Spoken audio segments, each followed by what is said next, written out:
This is Season 6 of Totally Useless Information with Nick and Roy. Listen, laugh, and learn. What is the deadliest animal in the world? I'm scared to even find out. Why do female spiders stroke their mates' bellies? I'll tell you, boy. I'm Nick. And I'm Roy. Welcome to Season 6, Episode number 3. We scour the internet and other sources to find useless information just for you. Plus, we will answer your questions from our mailbag segment. And a headline from news from around the world, a man hid from police in Alabama. Guess where they found him? Hint, he was static free. Totally useless information. It's everything you never needed to know.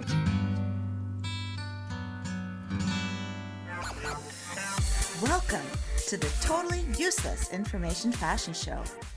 If there's an icon for fashion, keep looking because it's not us. It's not Nick and Roy icon. Just keep looking. Do not pass go. Just keep going. Sometimes we do this show with no pants on. Oh, was that? Oh, I knew I forgot something. I forgot to remind you to put your pants on.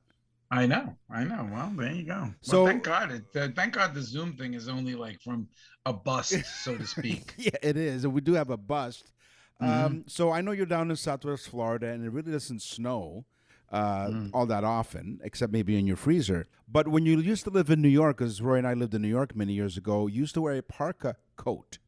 Did you ever have a parka? Sure. It was originally created by the Caribou Inuit to keep warm in the Canadian Arctic, of course. Oh, so the Canadians invented it. It was originally made from seal or caribou skin and often coated with fish oil for waterproofing. So they made it out of seal skin. Yes. And then covered it with what? Fish oil for waterproofing. The seal oil wasn't enough? No, it wasn't enough. Stinky. That's why it was very hard for the Canadians to meet people years ago. That's why they kiss with their noses. They're like, I don't know about these Canadians. There's something fishy about them. There is. But parkas were adopted in the U.S. military for pilots and soldiers stationed in cold climates, with their oversized fit enabling them to be worn over bulky uniforms. Okay, I'm sorry. Again, I have to stop you because this will give you an idea of the Canadian military. Yeah. There's nothing more comfortable to fight in than a big parka. But hold on. You can't even raise the gun up to shoot it. No, hold on. Let me finish because that's addressed later on in this fact here. Just bear with me. So the oversized fit enabled them to be worn over their bulky uniforms. Hoods were lined with fur for added warmth and later replaced with pile due to wartime rationing. The large pockets made it a practical garment with room for storing food or ammunition. Does that solve your problem? No, because all I know is the enemy was like, okay, don't shoot. You know, you ever heard don't shoot until you see the whites of their eyes? Yeah. They were like, don't shoot until you smell the fishy Canadian army coming. They got a sandwich in their pocket and some bullets. Talk about bite the bullet. Yes. Okay. To show you that the world has changed so much. Yeah. And, you know, I know that every generation, the older people always say, oh, my God, when I was younger, the world's changed. Oh, my God, you know. But the world has changed so much. In 1907, in the state of Massachusetts in America, in fact, the city of Boston, a woman was arrested at the beach and charged with indecent exposure. What? You got it. 1907. She was wearing a one-piece bathing suit. Oh. The cop said, she had displayed her arms and her legs and a portion of her upper chest area. And we cuffed her up, brought her in. Yeah. Big to do. And they were worried about us not wearing pants. I mean, are you kidding me? I mean, nowadays, first off, I went to a club the other night with my wife, and the women are dressed inappropriately. I hate it. I hate having to look at it all night long. Yeah. And you kept looking around the room to make sure everyone was dressed. Well, we went on Friday. I said, we need to go back on Saturday to see if this happens again. Maybe it was just a one-off thing. You want to make sure it doesn't repeat itself. Yeah. I'll tell you, it went off. I'm afraid to ask you this question. Do you wear pajamas at night? I go commando, Nick. I sleep completely naked. Well, although I do use covers. Okay. Well, I pajamas. don't want the neighbors to look in and be embarrassed at themselves. Pajamas were originally only for the rich and the royal. In the Middle Ages, it was only monarchs and those of noble birth wore pajamas. Inspired by Indian, Asian, and Roman costumes, they would be decorated in elaborate designs and patterns with wide sleeves, while those that were poor wore a shapeless smock when they went to sleep. Up until the 19th century, there was no need for fashion models. No? Why? And this is going to make complete sense to you because the world, again, was totally different. It was more common sense oriented. Right. The clothes at the fashion show were displayed on dolls or mannequins, and so that you could see them, feel them, and get a good look completely around the garment. All right.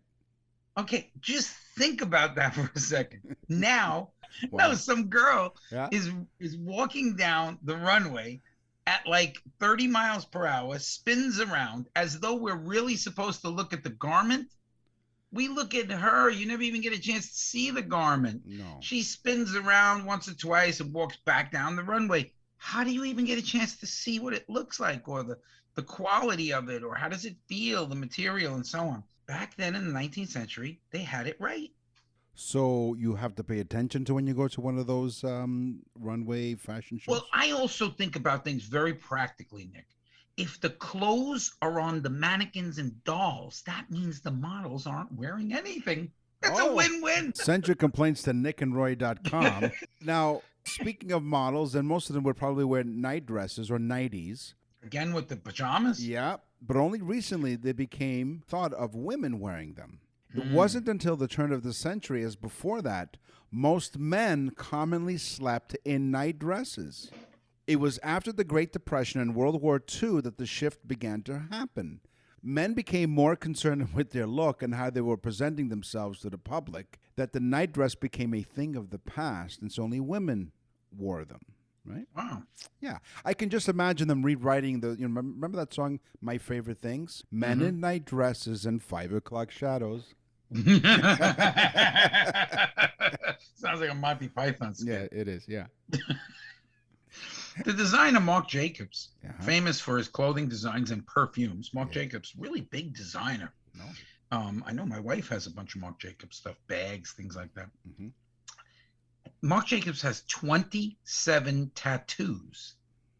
But the one that caught my attention that I would have never expected the designer of his caliber to have, his largest tattoo is a SpongeBob SquarePants. Just think about it. Really? SpongeBob SquarePants, absolutely no fashion design to the clothing that he's wearing. How weird is that? I just had to throw that one in there. Well, of course. I mean, if he's about it, he's wearing square pants. How stylish could that be? It isn't stylish. There's No, nothing about it. not at all. You know, Please. yeah, that's what I said. Now, I said, what? What? No pleats? You and I have worn suits before, and it's customary. Occasionally I Yeah, have. of course, down there when in I'm Florida. going to, when I'm going to sleep. Yeah. So you know how the last button is always unbuttoned? It's customary to leave it unbuttoned. Yes. Okay. It was King Edward VIII had a 48-inch waist. Whoa, he's a pretty big man. The same bulge Henry VIII flaunted when he first sat on the throne. It was a little too big for the future king to handle. Edward grew so quickly that he couldn't. Sounds like one of those story times. Edward sat on the throne. He got too big. Edward grew so quickly. Yeah, it did. He bought the beans from Jack. That's right. And then he wore a night dress and a 5 o'clock shadow. And so he grew so. And danced around with Marc Jacobs. No, we tie it all together. Allegedly. Allegedly, yeah. Edward grew so quickly that he couldn't fasten his waistcoat's button on the bottom. Deciding that he liked that look, he kept it unbuttoned. He unknowingly created the trend of leaving the bottom button of a suit unbuttoned because it was too fat to sit on the throne. It also helps, too, if you're going to sit down, I don't care how fat or skinny you are, if you had both buttons buttoned and you sat down, it's an uncomfortable feeling. Exactly. The jacket doesn't give, you know? It doesn't. It takes, but it doesn't give. Oh, it's a taker. It's a one-way street, those jackets. Yeah. Why? Now, this has a lot to do with Nick's male wearing the dress pajama thing. Yeah. with so many fashion magazines in place today, I mean, there's hundreds of fashion magazines, and there's like some of the big ones are like massive, massive magazines. Every woman has Vogue and things like that. Right. So, but it's hard to believe that the first French fashion magazine, 1678, was aimed to men. They're probably showing off their night dresses. Absolutely, they were. Oui, oui. And then they lifted one of them up and said, "Hey, check out this SpongeBob SquarePants tattoo I got on my on the old caboose. Absolutely. Hey, maybe next year they'll invent underwear." Yeah, they might. They might. You're listening to Totally Useless Information with Nick and Roy. Animals, animals, animals, crazy animals. I don't think we've done animals for a while. It's been a while, and we brought them in, and you know what I found out this just in? Snails have thousands of teeth. Snails? Snails have thousands of teeth. Depending on the breed, snails can have 2,000 to 14,000 teeth, and it takes them 3 days to brush them. Snails and slugs eat with a jaw and a flexible band of thousands of microscopic teeth called radula. The radula scrapes up or rasps food particles, and the jaw cuts off larger pieces of food like a leaf to be rasped by the radula. Thousands of teeth. Oh, on a snail. I knew a snail once, went to a car dealership. He says, "I want to buy that car, but you have to put a big S on the door." And the guy said, "Why?" He said, "So when I drive by, they say, 'Look at that S car go.'" Oh, I get it now. I'm sorry. I'm a little. Look at the S car go. I'm a little slow. You know what? It takes me Pretty funny. It takes me 90 minutes to watch 60 minutes. Ladies and gentlemen, your attention, please. Yes. This was my teaser. Yeah. What is the deadliest animal on the planet? Is it a snake, Nick? A shark? A tiger? Yes. Snake. Yes. Snakes, sharks, tigers. Oh my. Yes. Men's in night dresses and 5 o'clock shadows. Yes. No. It is the mosquito. Oh. 725,000 people a year die from the mosquito, giving them malaria, dengue fever, or yellow fever. 725,000 people. Shouldn't we be wearing masks for that? Yeah, we should. Okay. Square pants masks. We are not doctors. No. Oh, thank goodness for that. Lots of people are applauding. Hear that? Hold on. Do you hear it? Mosquito is responsible for 725,000 deaths, Nick. Here's a question for the masses. Do worms pee? Ooh, good question. Do they even have a pee-pee? They look like a pee-pee, don't they? Yeah. There isn't, well, no, sadly, there isn't such a thing as worm pee. Earthworms do not urinate like mammals. The term worm tea, however, is often used to refer to drainage of liquid. And it seeps out of their body? Nick, if you're going to use a fact like this, you need to bring a worm in so we can check this out. Right. Give him a good squeeze. See where it comes out. That's right. And speaking of opening up a can of worms. Yeah, give him a big hug. I've heard many a gardener say that its earthworms are really, really good for your soil and your grass. Yeah, it's because they're seeping the old compost out. Little is known about the giant squid, and for years they were even thought to be fables made up in novels about sailing the ocean and sailors out on the big blue waters and being attacked by big, massive squid. Mm-hmm. And it was thought to be a tale. But they are real. Yes, they're real. In fact, the largest squid found was over 50 feet long and weighed over 1 ton. That is larger than a yellow school bus. Wow. Okay. Now that's a large order of fried calamari. It sure you ever is. order fried calamari and they bring you like 10 pieces? Who are they making this for? I ordered fried calamari. I didn't order like Gerber fried calamari for like an infant. No. I want that 50-footer. Yeah, one that King Henry VIII ate, which is why it's on. You wonder maybe did they pee? But anyway, I digress. Yeah. I'll wait and watch. I don't know. They sit there, okay, you can pee now. Frogs and spiders. Okay, it is possible, by the way, to hypnotize a frog by placing it on his back and gently stroking its stomach. And me too. Okay. To hypnotize a lizard or a frog or Roy, you put it on You its can back. hypnotize my snake by rubbing it. To hypnotize a lizard or a frog, put it on its back and hold it still for a few seconds and rub its belly. Really? We have lizards all over the place. Those little geckos, they're all over the place. Well, you open your front door, they're scurrying all over the place. Well, you tell them that if they don't stop running around, you're going to threaten them by hypnotizing them. Yeah, hypnotize them and teach them to do things like cut the grass. Now, here's my teaser. The female spiders that kill their mates often hypnotize the male into immobility. Like most wives. By stroking its... They got that down pat, let me tell you. They do.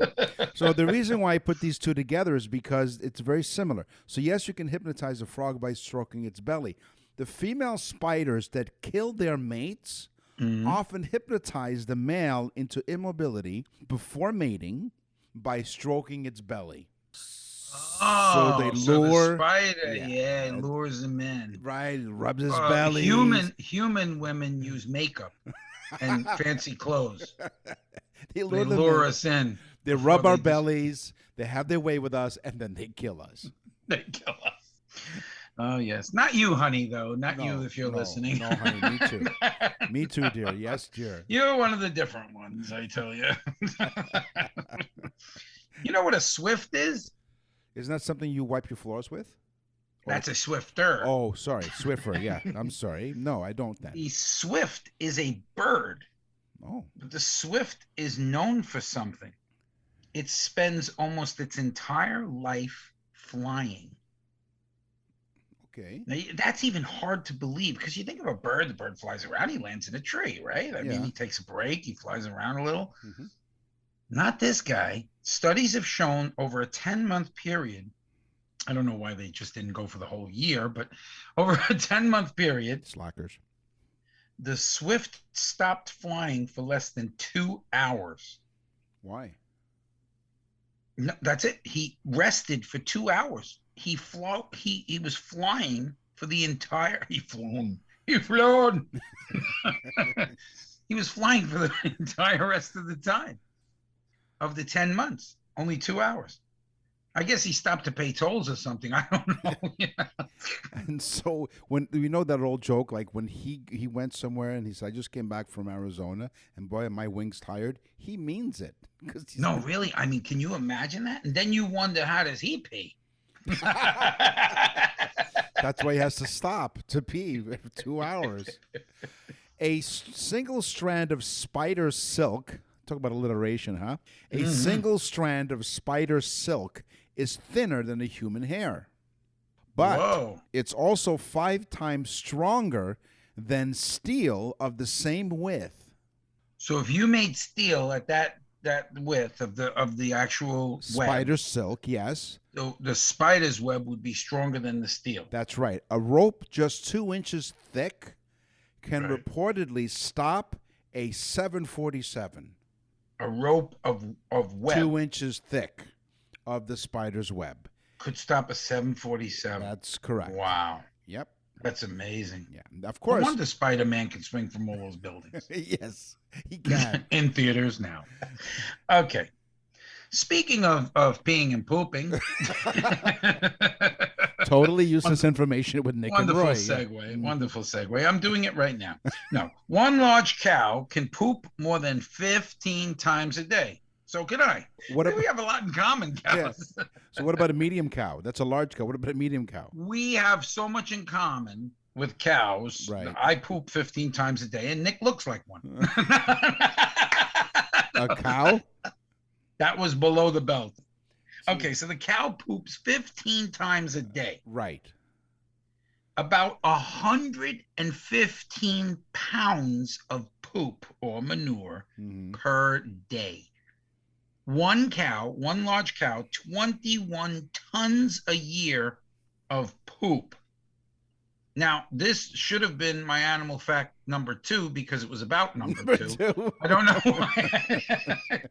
That's mind-boggling. 115 pounds a day. He poops a woman every day. Really? Think about it. 115 No, pounds I of poop. don't want to think about a cow pooping out a woman. And who the hell followed this cow around and weighed it? That's right. Well, wasn't it?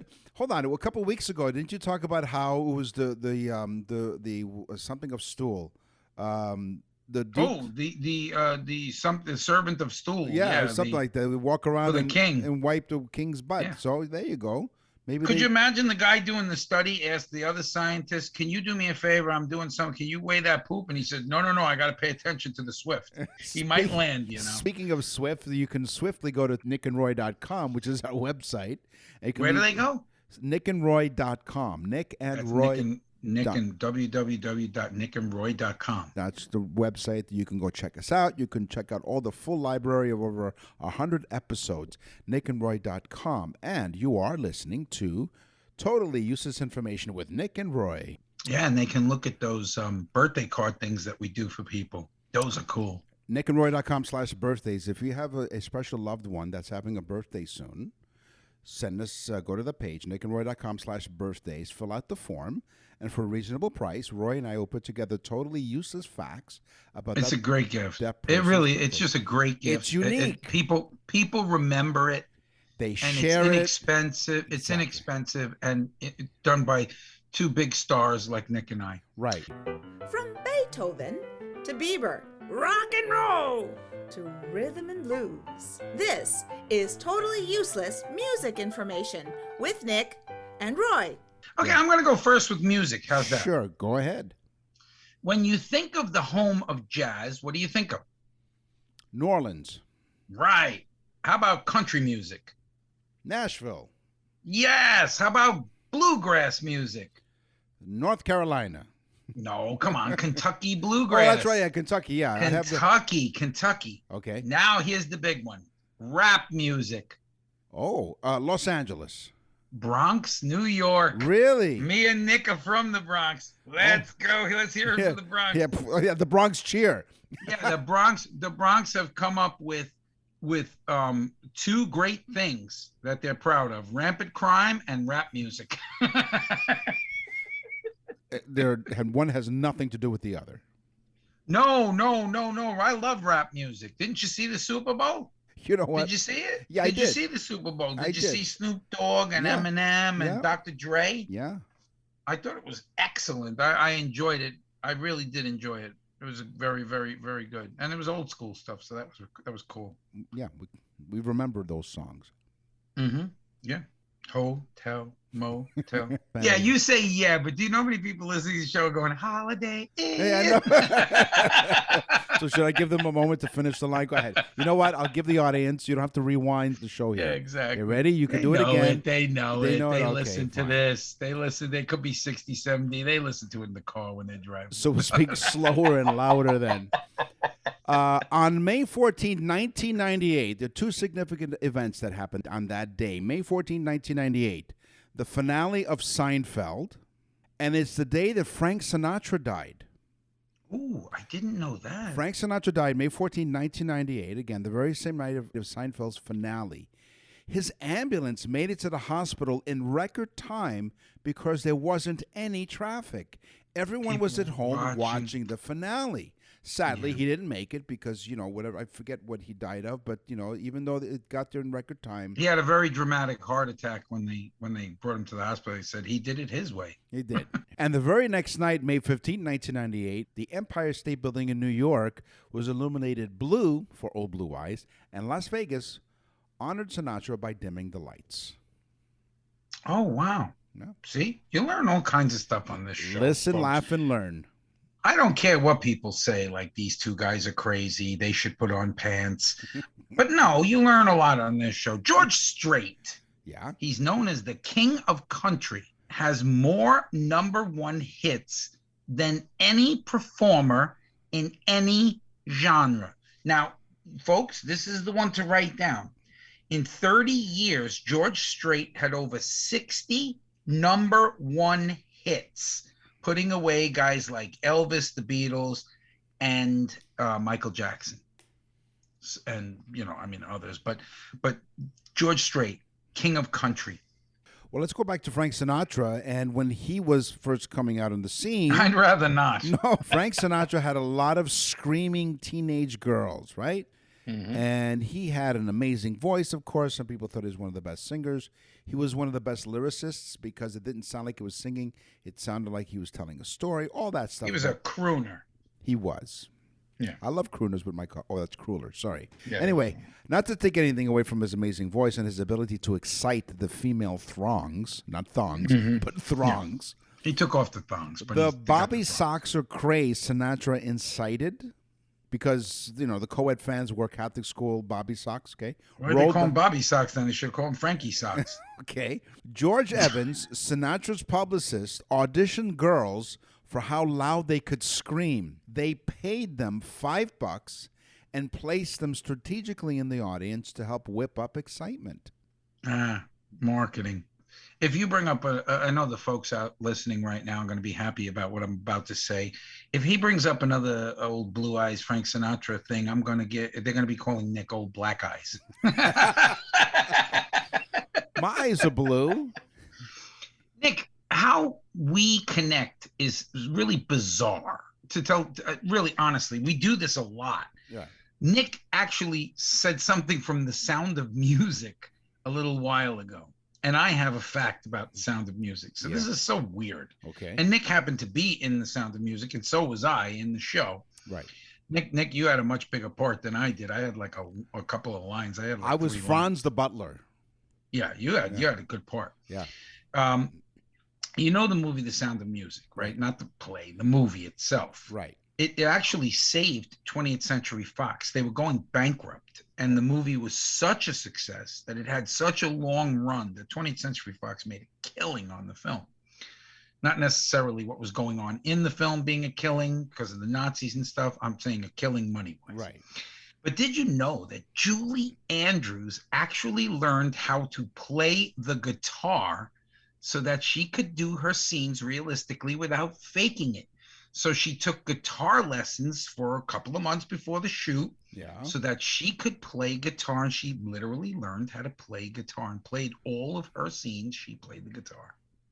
And I know what she did. She started from the very beginning. A very good place to start. That's right. That's right. Took her 16 years, going on 17. Yeah, she climbed every mountain. Yeah, and I watched the play. I said, so there you are standing there. Gazing at you. In 1946, Frank Sinatra's debut release, The Voice of Frank this Sinatra, guy's getting a punch in the eye. He helped introduce, now this is how important he is now. This is why I chose Frank Sinatra for most or all of my music items. Let's see. All of my music items. Okay.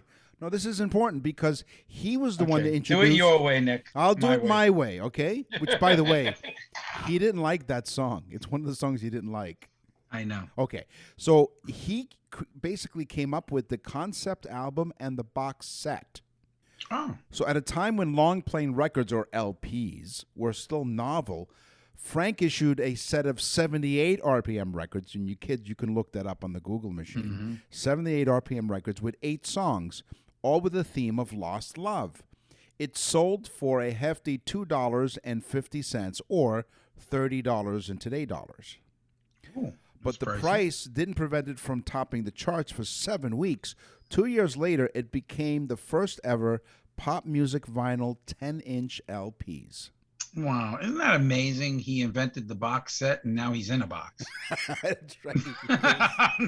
With a bottle of Frank. With a bottle of Jack Daniels. If you remember a few episodes ago, he was buried with a bottle of Jack Daniels because Dean Martin gave it to him, correct? Because because he was part of the Rat Pack, right? Wasn't Dean Martin part of the Rat Pack? Yeah, Dean Martin. Right. I can't remember if it was Dean Martin or Peter Lorre or whatever the other guy, Peter. But the reason why, Frank Sinatra loved Jack Daniels, he would go up on the stage with some Jack Daniels, and so Jack Daniels distilleries paid tribute to him by burying him with a bottle of Jack Daniels. See, it all comes back to... And they came out with a Frank Sinatra branded Jack Daniels. They did. One See? of the few with a name, other person's name. Madonna, we all know her as the original Material Girl and Like a Virgin. Yep. Madonna, I have news for you. You're either you are or you're not. There's no like a virgin.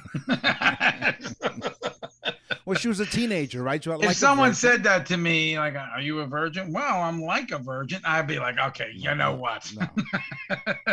It's semantics at this point. Yes, exactly. So, did you know that she started her music career in a band years earlier? And as usual, I have all the information for you listeners. The band was called The Breakfast Club. Oh. And she was not the singer, because she really wasn't a singer, but she was not the singer. She was the drummer. The drummer? I was going to say dancer. The drummer of a band called The Breakfast Club. And then she went out on her own and realized by scantily dressing and putting on a pointy bra that people would look at her. Yeah. And she could sing like, yeah, top the charts and everything. Yeah. So that's not all she topped. No. So all of us remember. Shout out to Jelly Bean Benitez.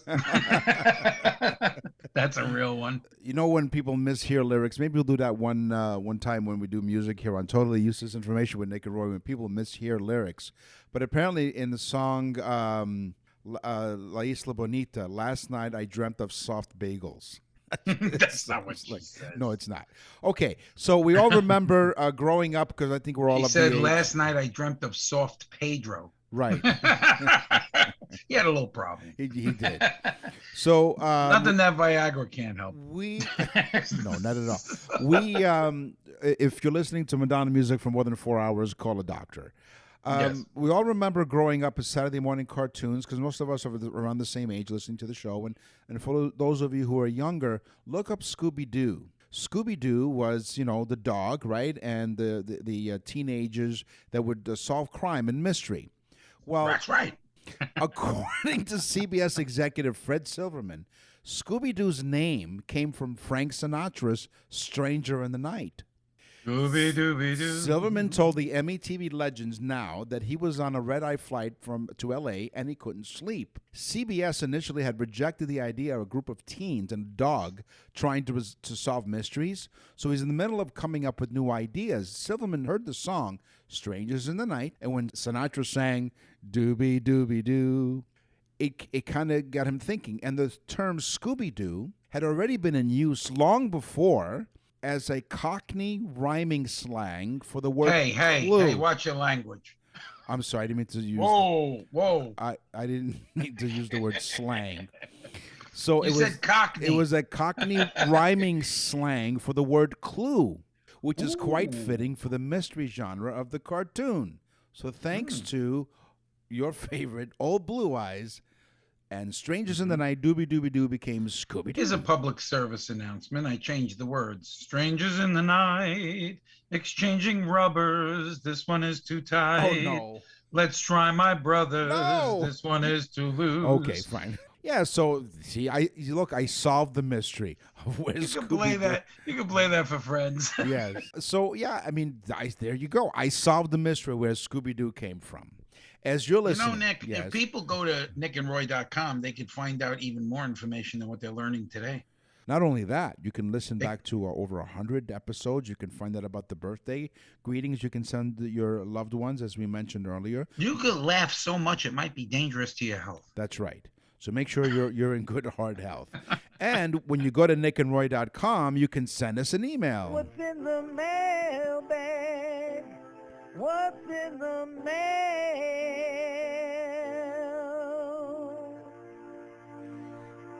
Tabitha, that's what's in the mail. Tabitha says, I went through about 30, and Tabitha caught my attention. Mm-hmm. She says, you guys really make me laugh, and I don't laugh at many things. Oh my God. Why, thank you for that compliment.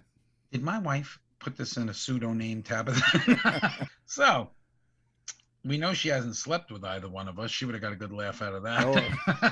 100%, especially when she saw our square pants. So she writes this just like this, you guys really make me laugh. and not many things make me laugh. So where is the Bronx? That's it. That's funny. This is our email, short and sweet. I loved it. Where is the Bronx? Tabitha, the Bronx, because Nick and I say that a lot, thinking that people know where it is. That's true. The Bronx is in New York, but people from the Bronx tend to just say the Bronx as though everybody in the world knows where the Bronx is. Although there were some really bad movies made about the Bronx and the violence that went on in the 70s in the Bronx. Yeah. Other than that, the Bronx is famous for, like we said, rap music.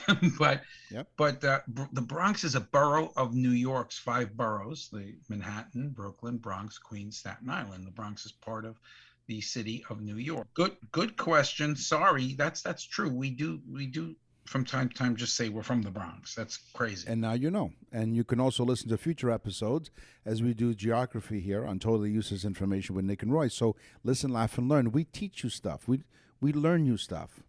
Mm-hmm. Robert from San Diego, California writes, Dear Nick and Roy, we love listening to your show every week. Thank you, Robert. Sometimes we treat ourselves to another episode. How nice of you. He treats himself to another episode. Well, thank you. Well, they're for free. Yeah. For free at nickandroy.com. That's right. Here's my question. I noticed the yellow envelopes in my home office. I think they're called... They're for donations. No. Send them to nickandroy.com. I think they're called manila envelopes. Can you tell me where the envelopes came from? Good question. I'm guessing. Good question, Robert. I'm guessing the Philippines. Well, Robert, thank you very much for going to nickandroy.com and click on Contact Us, and that's how you send us an email.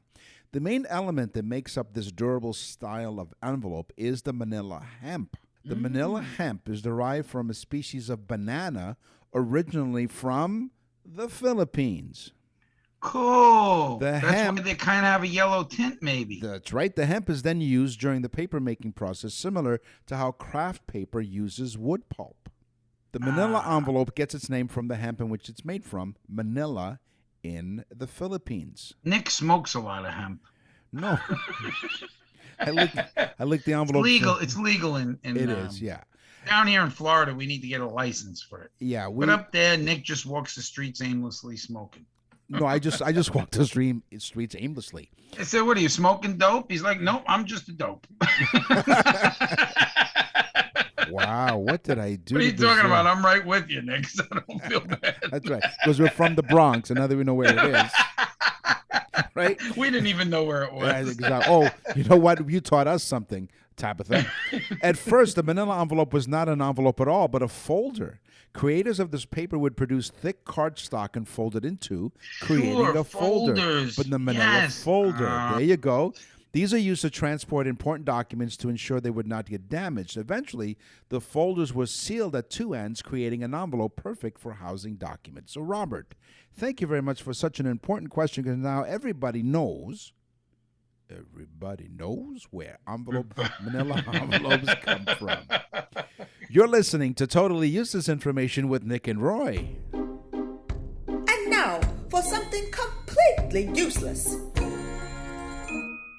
Calculators. Mm-hmm. We take them for granted. Like wives. Yeah. But we do. We take for granted that there's a calculator there. We just pick it up and we just use it like, think about it, Nick. When we were first in like grammar school, nobody really had a calculator. I know my dad bought me a Texas Instruments calculator, and it was like such a big deal. My friends were freaking out. Well, we weren't allowed to bring calculators in school when they did come out, if you remember, in our grammar school. And they made the teachers look dumb. Yeah, it took the lack of calculators to do that, sure. Well, who invented the first calculator? Now, of course, we're not talking about the modern calculator, but the first calculator was invented by a guy named Blaise Pascal, or Blaise Pascal. Okay. He was a Frenchman. Okay. So they invented that and men's fashion magazines. Blaise or Blaise Pascal in 1642, after 3 years of working on it and over 50 prototypes. I want to know how he counted them, because he didn't have a calculator. No, but 50 prototypes. He finally came up with a usable system of calculating so that they could do advanced calculations. So thank you, Blaise Pascal, from 1642. Are you good with calculators? Am I good with them? Mhm. I don't know. I can't count how many times I used them. I'm just Want to hear a trying- funny story? You sure? When I first met my wife, it was Valentine's Day, and we kind of really weren't going with each other. So she didn't get anything for me, so she thought it was terrible. So at the last minute, she ran into a store, a chocolate store, Yeah. and they were all out of everything, like chocolate hearts, things like that. So she bought a chocolate calculator, and she wrote on the card, "This is so we can count the good times that we have together." Wow. And later on in years, I find out it was because she didn't really buy me anything. It's a sad story. Yeah. And now the world knows. Yeah. And at the time, she figures it was a calculated risk in marrying you. Boy. So here's my useless fact. Rita Moreno, the great actress and singer and dancer, one of Rita Moreno's greatest accomplishments is being listed in the Guinness Book of World Records. Ooh. She's the only actress, and incidentally, I found this out. I was watching the $100,000 Pyramid, the old ones with Dick Clark, and she was one of the contestants, and he congratulated her on being in the Guinness Book of World Records. And I'm bringing this up for a reason, because as you're listening to Total Useless Information with Nick and Roy, we just don't sit in front of a computer and just Google useless facts about whatever. Oh, no, we get them from all different sources. Which is why we say we scour the internet and other sources. So Dick Clark congratulated Rita Moreno of being in the Guinness Book of World Records. So I decided to look it up. Here's why. She's the only actress to win all 4 entertainment awards. She won an Oscar for West Side Story. Right. She won the Primetime Emmy Award for The Rockford Files and being on The Muppets. Wow. The Tony Award, which is, Broadway's award for The Ritz, and a Grammy Award for music for the children's album, The Electric Company. Holy mackerel. So Rita Moreno. That's right. She was on the Electric Company. That's right. And again, if you're of a certain age, if not, you can look it up. The Electric Company was kind of like the grown-up version Of Sesame Street. Of Sesame Street. So you watched Sesame Street when you were younger, and then you sort of graduated, if you will. Yeah, to because the they Electric wanted you to Company. pay the Electric Company. Yeah, Pay that's the right. bill. And use a calculator to figure it out. Hey, today on the show, we talked about fashion, we talked about animals, some really interesting stuff about music. It's time for the news. And now, from around the corner and around the world, this is TUI News. The Morgan County Sheriff's Office found a man who escaped an attempted traffic stop 2 months prior to the arrest. There's a big criminal here. Tyler James Freeman, 23, Got 3 names. was found in a home on Nethery Road in Alabama. So it's not Florida, so thank goodness. Thank you. Where did they find him? The sheriff's office. The difference between Alabama and Florida is in Florida, the cops don't even look for people that get away. But go ahead. No. The difference, Plenty of lunatics to find that just knew. the difference between Alabama and Florida is 9 teeth. Wow. They don't have a 2-drink minimum. They have a 2-tooth minimum in the bar at Alabama. Oh, thanks to all our listeners in Alabama. Thank you very much. Oh, yeah. Tyler James Freeman, 23, was found in a home in Nethery Road in Alabama. It's not Florida, so you can relax, Roy. Most of these... He was hiding. He was hiding. Well, where did they find him? The sheriff's office said he was hiding in a dryer.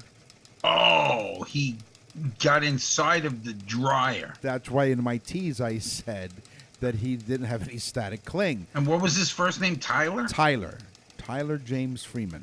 Oh, my God. 23. Could you imagine them putting the handcuffs on? He keeps falling down because he was going around in circles the whole time. He was dizzy from being in a dryer. Somerville He was police- in there with the cat. was. You know, we had a cat that jumped in the dryer Yeah. once and went around a few times. We were Yeah. ba-boom, ba-boom, ba-boom. We opened it up. The cat came out. And the cat came Stupid back. cat. Somerville Yeah, yeah. police initially attempted to stop Freeman in December, but he ran away, and the sheriff's office said he stole a Somerville police car. This says a lot. This says a lot about the Somerville police. Okay, This guy, right? The cops were like, we really didn't mind him too much when we cuffed him. He had such really soft clothes.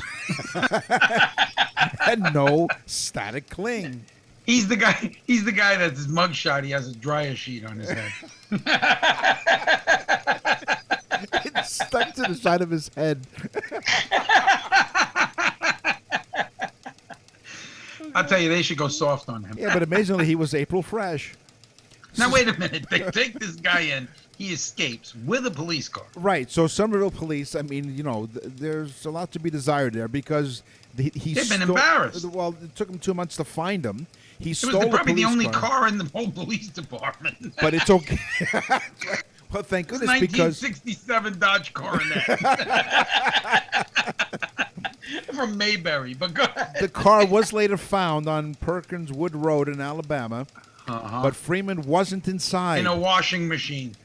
Now, when they did eventually... They found the car. It was freshly washed by Mr. Tyler. That's right. I washed the car for you while I had it in custody. I'm very neat. I like my clothes neat. Go ahead. Freeman was charged with attempting to elude, resisting... What do you mean attempting to elude? He did elude them. He didn't just elude. The man stuffed himself in a dryer. Exactly. Resisting arrest, third-degree escape, fourth-degree theft, first-degree theft. If these cops were smart, they wouldn't have taken him out. They just would have locked the door of the dryer. Exactly. Just roll him in on a hand truck into the courtroom. So this guy was some piece of work. Third-degree escape. Your Honor, we'll let him speak once the spin dryer is done. Once the buzzer goes up, he's ready. There were 3 additional charges that are pending from the police. According to jail records, Freeman was booked into the Morgan County Jail a $9,578 bond and a box of Bounce fabric softener sheets. Wow, $978. No, $9,578. $9,578 or 30 dryers. He has a new job now, Mr. Tyler. They rehabilitated him, and he's the new Maytag man on the television commercials. Hey, speaking of bouncing, we got to get out of here. This is all the time that we have for this week's episode of Totally Useless Information with Nick and Roy. We thank you very much for listening. Next week, it will be Totally Useless Information with Nick, Roy, and Tyler. Now with less static cling. Yeah, his jokes are drier than ours. Come on, tell the people what to do. I'll tell you what to do, folks. First off, you go to nickandroy.com. Second off, you tell all of your friends. Third off, if you see it on Facebook, you share it with everybody you know. And even if you don't see it, you're right. This is the greatest thing since sliced bread. I'm Roy. And I'm Nick. Thank you for listening. Totally Useless Information with Nick and Roy is a production of nickandroy.com. Visit nickandroy.com to access the full library of episodes or wherever you get your podcasts.